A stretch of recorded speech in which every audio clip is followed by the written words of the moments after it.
Nah, Atau ada juga yang lebih aku bingung gitu, adalah karyawanku. Jadi, sebenarnya dia sudah resign gitu kan, namanya si A lah kita katakan. Aku pikir tadinya itu orang Betawi gitu.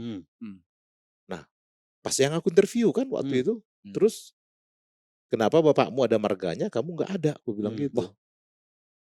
berarti Jawabannya tahu nggak, Le? Dia malu bilang, biar cepat masuk kerja. "Iya, biar gampang masuk ke mana-mana," katanya. Padahal dia ngelamar ke sana justru mempersulit ya kan. Kayak si Reno nih, Reno nih. Nah, Orang Batak sebenarnya nih, tapi dia nggak mau pakai marga. Tapi itu Coba- sebenarnya Tete, hampir nggak aku terima loh. kita ngomongin Batak ini tapi kita ngomong bahasa Indonesia gimana ini? Nggak apa-apa. Sebenarnya ada netizen komen. Ah. Kamu marnonang, ale merpasir-pasir bahasa Batakmu. Nah, hei, kami lagi belajar di sini. Dikira kita bahasa Batakmu. Tapi belajar